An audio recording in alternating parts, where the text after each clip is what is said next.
नमस्कार, मी शाहिद खेरटकर सह्याद्री समाचार मध्ये आपल्या सर्वांचं स्वागत करतो। पाहूयात एक विशेष बातमी।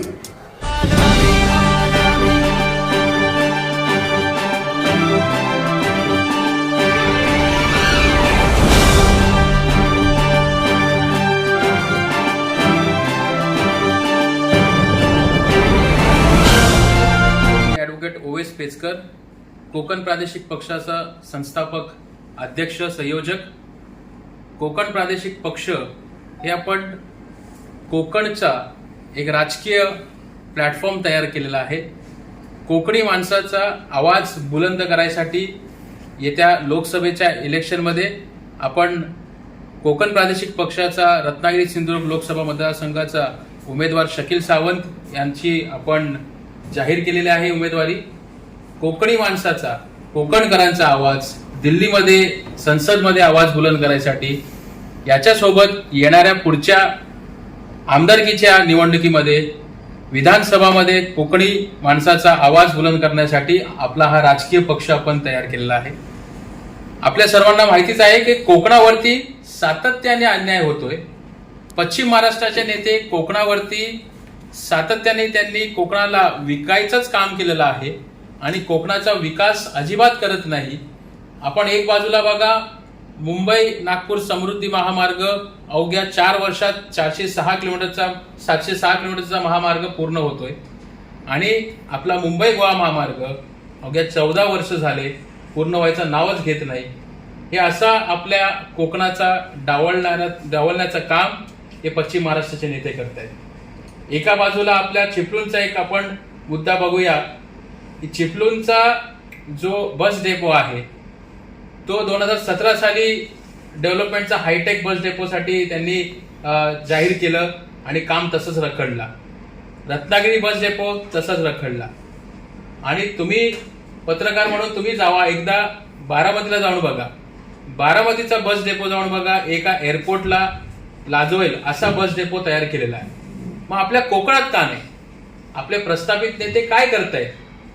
काय फक्त पश्चिम महाराष्ट्राच्या नेत्यांची दलाली करतायत? हे खरं महत्वाचं आपण जनतेला प्रश्न विचारण्याचा आहे आणि आत्ताच ती वेळ आहे। लोकसभेचं इलेक्शन आहे, सर्व आपल्या दारीवर येतील मतदान मागायला, सांगतील आम्ही हे केलं ते केलं। आता मुंबई गोवा महामार्ग लवकरच प्रगती पथावर आहे, या वर्षभरात 2 वर्षात काम सुद्धा पूर्ण होईल। हे सांगतील की आम्ही काम केलेलं आहे।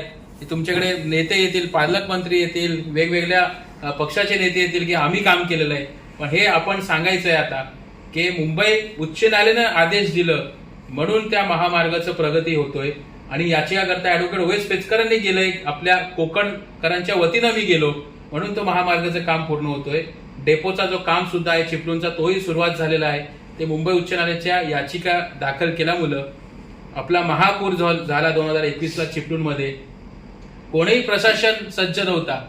जनहित याचिका दाखल केली म्हणून 2022 मध्ये सर्व एनडीआरएफची बटालियन इथे एकदम तैनात होती। सर्व एसपी किंवा कलेक्टर सर्व इथे तैनात होते, कारण हायकोर्टाचे त्यांच्यावर चपराक पडली, ताशोरे ओढले म्हणून हे सर्व प्रशासन जाग झाला। हे कोकणवासियांना आपल्या मूलभूत सुविधेसाठी मागणी करायसाठी हायकोर्टाची पायरी चढायला लागते, हेच आमच्या कोकणवासियांचं दुर्दैव आहे। आणि जेव्हा कोर्टात कधी जातो, नेहमी माणूस कोर्टात ह्यासाठी जातो की लास्ट रेझॉर्ट, कुठे पर्याय पूर्ण संपलेले असतात। आता आपल्या गावात फॉर एक्झाम्पल काही लफडे झाले तर आपण काय करतो, तंटामुक्तीकडे जातो आणि प्रयत्न करतो त्या लफडे किंवा काही इश्यूज झाले तर त्याला लवकरच सेटल करायसाठी किंवा काही ना काहीतरी मार्ग लावायसाठी। आणि लास्ट मध्ये काही नाही घडलं तर कोर्टाची पायरी चढतो। म्हणजे लास्ट रेझॉर्ट आम्हाला कोकणवासींना वापर करायला लागतो मूलभूत सुविधेसाठी। हे जेव्हा सर्व बघितलं तर मला असं वाटलं की कोकणाच्या नेत्यांना राजकीय इच्छाशक्ती नाहीये, विजन नाहीये कोकणाच्या डेव्हलपमेंटसाठी। तर कोकणाचा आवाज बुलंद करायला पाहिजे आणि आता हे हिस्टॉरिक झालेलं आहे, ऐतिहासिक झालेलं आहे की कोकणासाठी राजकीय पक्ष कधी असा प्रस्थापित कोणी काही केलेलं नाहीये। काही मध्ये गेल्या 2019 मध्ये मोठ्या नेत्यांनी आपला स्वाभिमान म्हणून ते एक स्वाभिमानी पक्ष काही केलं होतं, पण ते स्वतःच्या फायद्यासाठी ते दिसलं आणि नंतर ते विलीन झालं भाजपमध्ये। ते आपल्या सर्वांना ते माहितीच आहे। पण कोकण प्रादेशिक पक्षाच्या वतीनं कोकणाचा आवाज बुलंद करायचं काम कोकण प्रादेशिक पक्ष करेल, ही यासाठीच आपल्या लोकसभेच्या पासूनच आपण सुरुवात केलेली आहे आणि पहिला उमेदवार शकील सावंत यांच्या नावानं आपण उमेदवार जाहीर केलेला आहे. तर शकील सावंत साहेब आपले उमेदवार आहेत. त्यांचं काम त्यांनी ऑलरेडी सुरू केलेलं आहे. ते आता पहिलाच आपण 12 जानेवारीला त्यांची उमेदवारी जाहीर केली. ते वेगवेगळ्या गावात गेले, वेगवेगळ्या 70 गाव आतापर्यंत त्यांनी कव्हर केलेलं आहे आणि आता आम्ही चिपळूणमध्ये सुद्धा आम्ही येत्या आठवड्यापासून आम्ही प्रचार करतोय आणि चांगला प्रतिसाद जनतेचा भेटतोय. जनता 100% म्हणते की आम्हाला चांगला पर्याय भेटला आता आणि तुमच्या वतीने एक चांगला पर्याय भेटलाय. तर त्याचा 100% जनता आम्हाला 7 मेला आम्हाला चांगलं मतदान देईन आणि जून 4ला शकील सावंत हे चांगल्या मताधिक्यानं निवडून येतील मला खात्री आहे. मी शकील सावंत येत्या लोकसभा इलेक्शनसाठी खासदारसाठी उभा आहे. बरेच खासदार तुम्ही निवडून दिल्या, बरेच पक्षाच्या खासदारांना निवडून दिला, पण आजपर्यंत काही विकास झाला नाही कोकणाचा. कोकणाला एक कॉर्नर पीस करून ठेवलाय.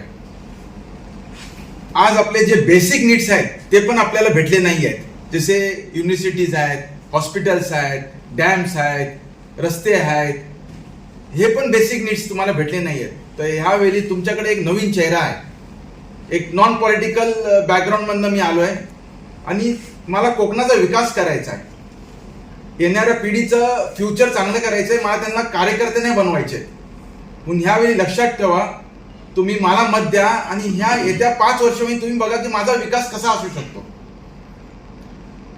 तर तुमची मतं लय इम्पॉर्टंट आहेत. म्हणून तुमचे डोल्यावरचे जे पट्टे आहेत ते जरा ह्यावेळी काढा आणि मतदान शकील सावंतला करा. असं विजन असं आहे की सर्वात इम्पॉर्टंट हॉस्पिटल्स जे आपले सरकारी हॉस्पिटल आहेत ते आपल्याला सुधारणा करायची आहेत. आपल्याला एक असं कॉल सेंटर नंबर बनवायचा आहे की कुठल्याही गरीब जो फोन केला त्या कॉल सेंटरवर तर आपण त्याच्याकडे पोचू शकतो. जसं की ॲम्ब्युलन्स, आज गरीबचा गरीब ॲम्ब्युलन्सला पैसे देऊ नाही शकत, तर आपण ती एक सोय करायची. जितके आपण एरियामध्ये असेल तिथं आपण ॲम्ब्युलन्स ठेवायचे आणि ते ॲम्ब्युलन्स वेळेवर पोचू शकतात आणि हॉस्पिटलला पोचू शकतात ट्रीटमेंटसाठी. त्याच्यानंतर रस्ते, आज इन्फ्रास्ट्रक्चर नाही म्हणून आपल्याकडे टुरिस्ट वाढत नाहीत. तर आपल्याला काय, आता आपल्याकडं इंडस्ट्री नाही आहे म्हणून आपण काय करायचं, आपण टुरिझम वाढवायचं. जसं तुमचं गोलकोटची नदी आहे तिथं आपण काय नाही एक चांगलं कॉर्निश करू शकतो, म्हणजे चांगलं एक गार्डन बनवू शकतो त्या नदीच्या इकडं. तिथं बोट टाकू शकतो, घोडे टाकू शकतो, टाके टाकू शकतो, म्हणजे बरेच लोक फिरायला येऊ शकतात. रिक्षावाल्याचे धंदे वाढतील, ठेल्यावाल्याचे धंदे वाढतील, दुकानवाल्याचे धंदे वाढतील, हॉटेलवाल्याचे धंदे वाढतील. तर असं मला बरंच काय करायचं आहे. जसे रत्नागिरीमध्ये क्रिस्टल बीच आहेत तिथं आपल्याला चांगले रिसॉर्ट बनवायचे आहेत. CRZ आपल्याला काढून टाकायचं आहे आणि तिथं आपण चांगले हॉटेल बनवू शकतो. एअरपोर्ट नाही आहे ते एअरपोर्ट आपल्याला चालू करायचं आहे. तर असं बरंच काय आपल्याला विकास करायचा आहे. आणि तुम्ही बघा, अगर रस्ते चांगले नाही आहेत, एअरपोर्ट नाही, तर टुरिस्ट कसे येणार आपल्याकडे. एक टर्मिनल क्रूज करायला पाहिजे आपल्याला. जेवढे पण किल्ले आहेत ते किल्ले आपल्याला सुधारणा करून त्याच्यावर छत्रपती शिवाजी महाराजांचे म्युझियम बनवूया आपण त्याच्यावर. तर बरेच पर्यटक येतील, आजूबाजूचे किती येतील फिरायला लोक आणि असा आपला व्यवसाय वाढू शकतो. अगर व्यवसाय वाढला तर पैसे आपल्या खिशात येतील. आपल्या खिशात पैसे आल्यानंतरच आपली दिवाळी आहे, आपली ईद आणि आपलं क्रिसमस आहे. पैसे नाही तर काही नाही आहे. आज लोक, आपली मुलं जवळजवळ मला असं वाटतं की 12वी नंतर चांगली युनिव्हर्सिटीज नाहीत, त्यांना मुंबई नाही तर पुण्याला जायला लागतं. का नाही आपण बनवू शकत. आज तुम्ही एका मुलावर जवळजवळ 10 लाख रुपये खर्च करता आणि 10 लाखाची नोकरी नाहीये. म्हणून तुम्ही ह्यावेळी विचार करा हे सर्व गोष्ट आणि आपल्याला हे विजन आहे आपल्याकडे समोर आणि आपण एक प्लॅटफॉर्मवर सर्वांना येऊन आपण कोकणाचा एक चांगला विकास करायचा. आज तुम्ही आपल्या बाजूचं स्टेट गोवाच बघा, किती चांगले हॉटेल चालत आहेत तिथं, किती टुरिझम आहे. का नाही आपल्याकडे येऊ शकतात. तर तुम्ही हे विचार करा सर्व गोष्ट आणि तुमच्या डोल्यावरचे पट्टे आहेत ते काढा आणि येणाऱ्या पोरांचं फ्युचर तुमच्या हातामध्ये आहे हे लक्षात ठेवा. कसा प्रतिसाद मिळतो लोकांकडून. आता मी राजापूर पासून लांजा, देवरुख, रत्नागिरी सिटी आणि संगमेश्वर आणि संगमेश्वरच्या आजूबाजूवाले गाव आणि चिपळूण जवळजवळ मी आज 12 जानेवारीपासून मी हे सर्व फिरतोय आणि लोक असं मला म्हणतात की वाकईने एक काहीतरी बदलाव पाहिजे आणि लोक बदलाव करतील, कारण की त्यांना विकास नाही भेटलाय, त्यांना ते फॅसिलिटीज नाही भेटलेत. जे खासदार आत्ता जे आहे ते 2 वेळा निवडून आलेत पण काय विकास केलेला नाहीये. साहेब, तुम्ही आणि तुमचा पक्ष या लोकसभा मतदारसंघासाठी नवीनच आहात. मी पेचकर साहेबांना असं प्रश्न करतो की शकील साहेब यांना उमेदवारी देण्याबाबत तुमचं मत कसं आलं किंवा त्यांचं सामाजिक योगदान काय आहे? सर्वात अगोदर शकील सावंत साहेब हे जरी दुबईचे त्यांचं बिझनेस असेल, ते गेल्या 35 वर्षात त्यांनी दुबईमध्ये त्यांचं आयुष्य घालवलं, पण त्यांचं नाळ कनेक्शन कोकणासोबत होतं. कारण आपण रत्नागिरी शहरात जसंच आपण प्रवेश करतो तर एक भव्य पंचतारा हॉटेल जो सावंत पॅलेस हॉटेल आहे ते त्यांनी तयार केलंय आणि तो असा हॉटेल आहे की आता रत्नागिरी शहराचा एक वेगळी ओळख झालेली आहे की तो हॉटेल मुलं आता रत्नागिरी शहर ओळखायला लागलेलं आहे. आणि स्टार्टिंग फ्रॉम पनवेल ते गोव्यापर्यंत असा हॉटेल तुम्हाला कुठेच दिसणार नाही. त्या पद्धतीचं हॉटेल कोकणासाठी केलेलं आहे. तशाच पद्धतीने त्यांचं विजन आहे की 500 बेडचा हॉस्पिटल तयार करायचं आहे आणि तो हॉस्पिटल असा हायटेक हॉस्पिटल ठेवणार आहेत. कारण आपल्या इकडे रत्नागिरी आपण बघायला गेलो तर पॅरलली दुसऱ्या भागात समुद्राच्या त्या साईडला गल्फ कंट्री आहे, तिथून मेडिकल टुरिझम वाढू शकतो आपल्या रत्नागिरी शहरात. आता गोवा हा टुरिझम एक्झॉस्ट झालेला आहे, पण रत्नागिरीमध्ये हवामान चांगलं आहे, कोकणात हवामान चांगलं आहे, आपल्याकडे प्रदूषण तेवढा नाही आहे आतापर्यंत. आणि त्यासोबतच मेडिकल हॉस्पिटल जर वाढले, हॉस्पिटल चांगले झाले तर मेडिकल टुरिझम हा डेव्हलप होऊ शकतो आपल्या कोकणात. त्याही सोबत हॉट वॉटर स्प्रिंग जे गरम पाणीचे कुंड जे आहेत ते जर डेव्हलप केले तर स्किन डिसीजेस लांब होऊ शकतात. असे प्रोजेक्ट्स आपल्याला आणायचे आहेत. हा विजन शकील सावंत साहेबांनी माझ्याकडे त्यांनी शेअर केला की दुबईमध्ये असून ह्या व्यक्तीला आपल्या कोकणाचा आवड आहे आणि कोकणामध्ये विकास करायचा आहे आणि ते एक त्यांनी ऑलरेडी हे दाखवून दिलं सावंत पॅलेस हॉटेल सारखं बनवून. म्हणजे त्यांचा सीव्ही स्ट्रॉंग आहे. त्यांनी सीव्ही माझ्याकडे आणलं की वकील साहेब या ऐसा मैंने किया हो, म्हणजे त्यांचा सीव्ही एवढा स्ट्रॉंग आहे. तुम्ही जाऊन जे आताचे प्रस्तावित नेते आहेत किंवा विद्यमान खासदार आहेत त्यांना जाऊन तुम्ही विचारा की तुम्ही खासदार बनायसाठी तुमची काय एलिजिबिलिटी क्रायटेरिया आहे, तुमचा सीव्ही आम्हाला दाखवा, तुमचा बायोडेटा दाखवा. मला 100% खात्री आहे ते काहीच दाखवू शकत नाही. कारण गेल्या 10 वर्ष ते त्यांचा काम होता. ते सर्वसामान्यांच्या वतीनं, कोकणवासियांच्या वतीनं मी हायकोर्टात जाऊन याचिका दाखल करून मुंबई गोवा महामार्गासाठी आपली याचिका दाखल करून महामार्ग प्रगती पदावर आणायचं काम केलेलं आहे. हे त्यांचं काम, विद्यमान खासदारांचं काम. त्यांनी आत्ताच्या अर्थसंकल्प असो, मला तर आता अर्थसंकल्प झालं, मला एकहीदा असं दिसलं नाही की त्यांनी हाजिरी लावली संसदेमध्ये जाऊन आणि प्रश्न विचारलं की माझ्या मतदारसंघासाठी तुम्ही रत्नागिरी सिंधुदुर्गसाठी किती पैसे दिले किंवा काय केले. मला फक्त इथे दिसत होते की उद्धव ठाकरे साहेबांच्या मागे फक्त पळत होते, या मतदारसंघात त्या मतदारसंघात. मला वाटलं चिपळूणमध्ये जेव्हा आले तेव्हा त्या फ्लड लाईनच्या संदर्भात ते म्हणतायत ब्लू येल्लो लाईन. त्यांना हे ब्लू लाईन रेड लाईन हे पण माहिती नाही, ब्लू येल्लो लाईन म्हणायला भाषणामध्ये बोलत होते ते. म्हणजे त्यांना मूलभूत परिस्थिती जी काय आहे चिपळूणमध्ये तेही त्यांना माहिती नाहीये. तर हे आपले कसे खासदार तुम्ही निवडून देताय, हा प्रश्न तुम्ही पत्रकारांनी सुद्धा त्यांना विचारायला पाहिजे की तुम्हाला मूलभूत सुविधा ज्या आहेत, मूलभूत जे इश्यूज आहेत कोकणातले तेही तुम्हाला माहिती नाहीये. आणि त्यांना ती भीती आहे की कदाचित ते निवडून येणार नाहीत, त्यांना ते खात्री आहे, म्हणून ते प्रचारासाठी उद्धव ठाकरेंच्या मागे लागलेले आहेत. म्हणून असा उमेदवार आपण दिला. आता महायुतीचा मला माहित नाही त्यांच्या आपसातच काय भांडण आहे, शिवसेना शिंदे गटला भेटतोय की आपल्या भाजपला त्यांच्या भेटतोय ते त्यांनाही माहित नाहीये. तर मला तेवढी खात्री आहे की जनताला पर्याय पाहिजे होता आणि शकील सावंत साहेबांच्या सारखा माणूस एक असा पर्याय आपण जनतेसमोर देतोय. जनता म्हणते की खरोखर तुम्ही चांगले व्यक्ती आहे, तुम्हाला विजन आहे आणि मला खात्री आहे त्यांचं सीव्ही स्ट्रॉंग आहे, हे निवडून सुद्धा येते. एका बाजूला महायुतीचा उमेदवार असेल, एका बाजूला महाविकास आघाडीचा उमेदवार असेल, या दोघांमध्ये तुमचा उमेदवार आणि एकंदर आव्हान तुम्ही कसे पेलणार आहात? आता एक जनतेला मला एक सांगू इच्छितो आपल्या वतीनं की आम्हाला आत्ता काय जनतेला आम्ही काहीच देऊ शकत नाही. आम्हाला जनतेकडून पाहिजे काय, जनतेचं मत. तुम्ही आम्हाला मतदान करा. येत्या 5 वर्षात, येत्या 10 वर्षात आम्ही दाखवून देऊ की आपले जे उमेदवार आहेत कशा पद्धतीनं रत्नागिरी सिंधुदुर्गचा विकास करतायत, कशा पद्धतीनं आपल्या रत्नागिरी सिंधुदुर्गला आघाडीवरती ठेवणार विकासामध्ये, आणि त्याच सोबत रत्नागिरी आणि चिपळूण शहराचा विकास करून एक चिपळूण रत्नागिरी शहराचा एक मॉडेल ठेवून पूर्ण कोकणात आम्ही पालघरपासून जाणार आणि चिपळूणचा मॉडेल ठेवून, विकासाचा मॉडेल ठेवून आम्ही जनतेसमोर जाणार आणि पालघरपासून कोकण प्रादेशिक पक्ष हे काम करणार. आणि त्याच्यानंतर तुम्ही सांगणार की आता जशी म्हणतात ना आपण की शिवसेनेचा बालेकिल्ला, येत्या 2-3 वर्षात कोकण प्रादेशिकचा बालेकिल्ला या नावानं कोकणाची ओळख होईल.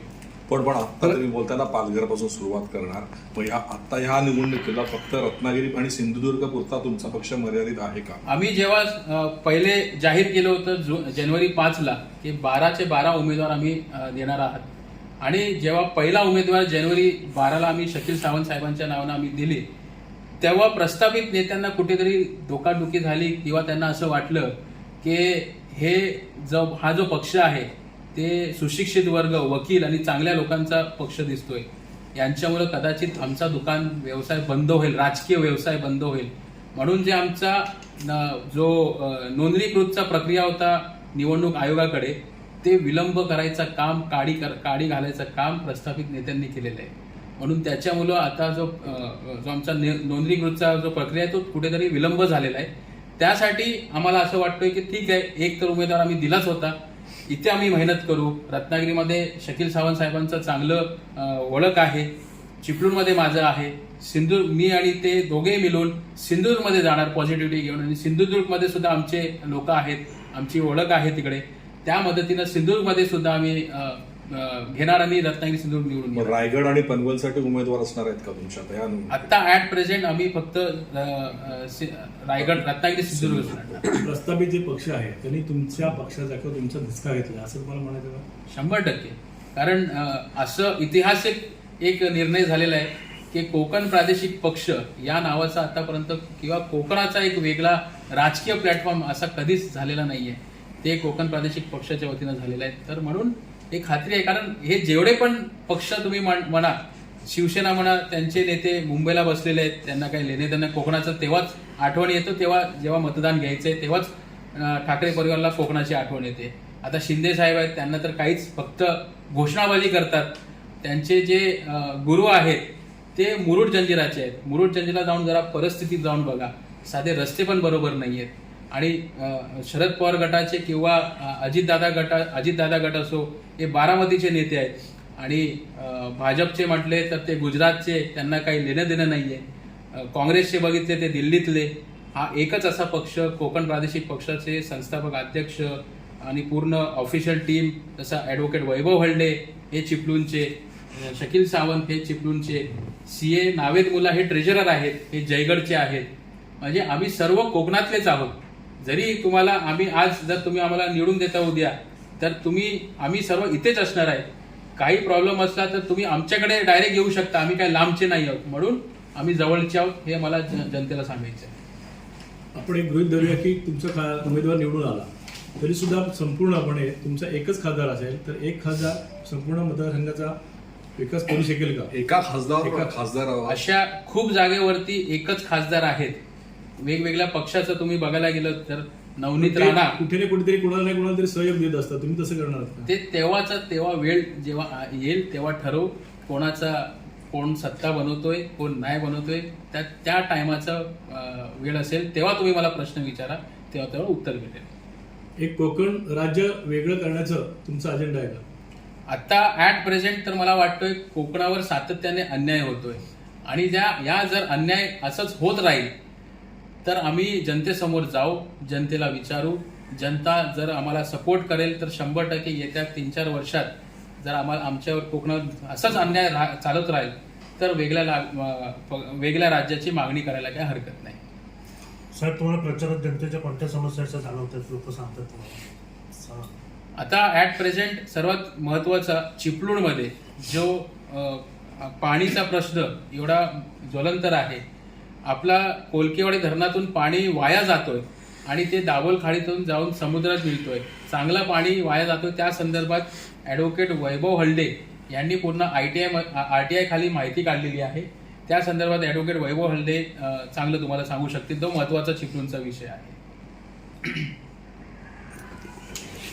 की एकीकडं धार्मिक राजकारण आहे की धर्माच्या नावावरती मतं मागितली जातात आणि तुम्ही म्हणता की कोकणाच्या विकासाच्या नावावरती मतं घेऊ.